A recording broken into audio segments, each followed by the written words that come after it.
여러분, 요즘 사람들과의 관계가 어떠신가요? 편안하신가요? 아니면 피곤하신가요? 나이가 들면 사람 관계가 참 미묘해집니다. 가까우면 부담스럽고, 멀면 외로운 것 같고, 딱 적당한 거리를 찾기가 쉽지 않죠. 독일의 철학자 쇼펜하우어는 이에 대해 아주 유명한 비유를 남겼습니다. 바로 고슴도치의 딜레마입니다.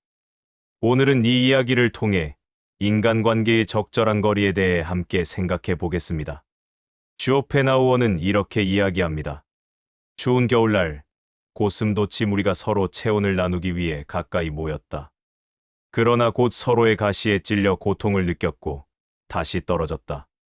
하지만 추위가 견디기 힘들어 다시 모였고 또다시 찔려 멀어졌다.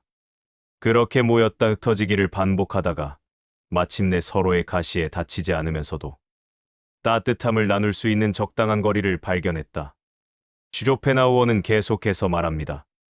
인간도 마찬가지다. 외로움과 무료함 때문에 사람들은 모이고 사회를 이루며 서로에게 기대려 한다. 그러나 곧 불쾌한 말이나 행동, 참기 힘든 결점 때문에 갈라선다.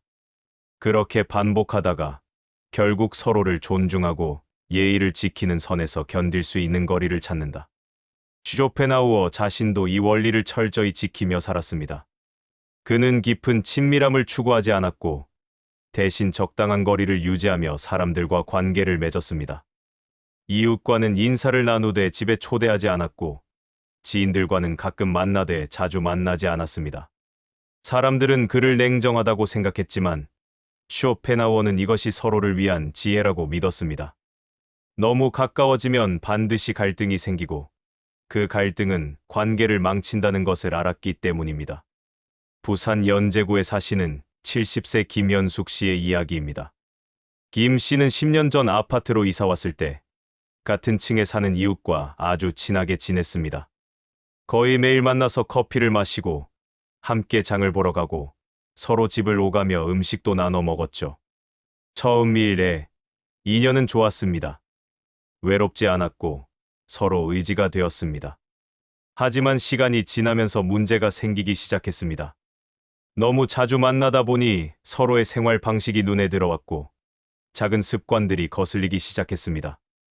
이웃은 아침형 인간이었고 김 씨는 저녁형 인간이었습니다. 이웃은 아침 일찍 전화를 걸어왔고 김 씨는 그게 부담스러웠습니다.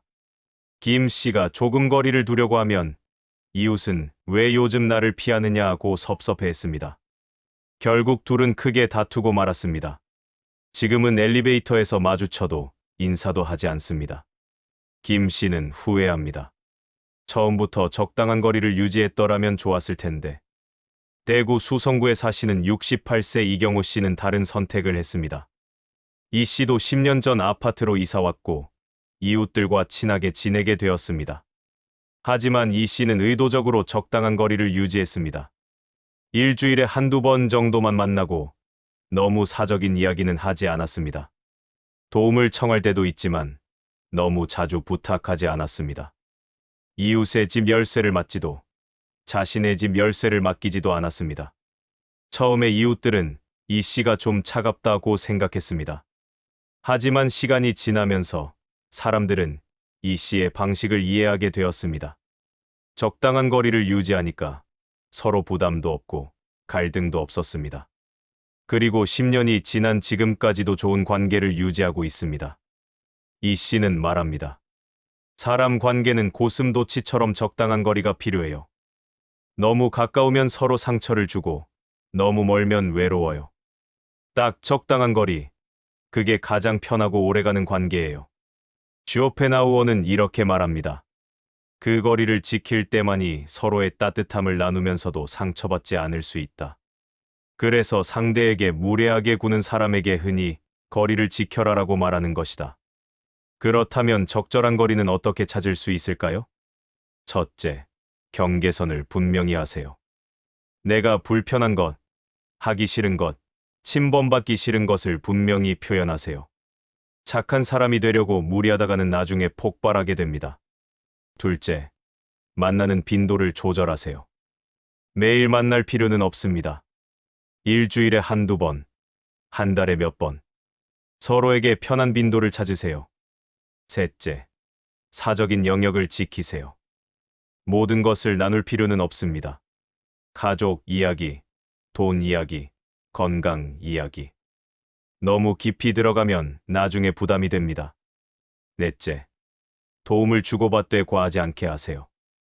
도움은 관계를 가깝게 만들지만 과도한 도움은 부담이 됩니다. 적당한 선을 지키세요. 다섯째, 예의를 지키세요. 아무리 친해도 예의는 필요합니다. 고맙습니다. 미안합니다. 괜찮습니다. 이런 말들이 거리를 적절하게 유지해 줍니다. 여섯째, 상대의 거리 감각을 존중하세요. 어떤 사람은 가까이 지내길 원하고 어떤 사람은 거리를 두길 원합니다. 상대가 원하는 거리를 존중하세요. 슈로펜하우어는 또 이렇게 말합니다. 마음속에 따뜻함이 충분한 사람은 굳이 가까이 다가가려 하지 않는다. 오히려 다른 사람에게서 상처를 받지 않기 위해 적당한 거리를 두고 홀로 지내기를 좋아한다. 여러분, 사람 관계에서 죄책감을 느끼지 마세요. 내가 너무 차가운 건 아닌가? 내가 이기적인 건 아닌가? 걱정하지 마세요. 적당한 거리를 유지하는 것은 이기심이 아니라 지혜입니다. 나이가 들수록 에너지가 줄어듭니다. 모든 사람과 친밀하게 지낼 수는 없습니다. 진짜 소중한 몇 사람과는 깊은 관계를 유지하고 나머지 사람들과는 적당한 거리를 유지하세요. 그것이 나를 지키는 방법이고 동시에 상대를 존중하는 방법입니다. 고슴도치들이 찾아낸 것처럼 서로 상처 주지 않으면서도 따뜻함을 나눌 수 있는 거리, 그것을 찾으세요. 오늘부터 실천해 보세요. 만나는 빈도를 조금 줄여보고 사적인 이야기를 조금 줄여보고 경계선을 조금 분명히 해보세요.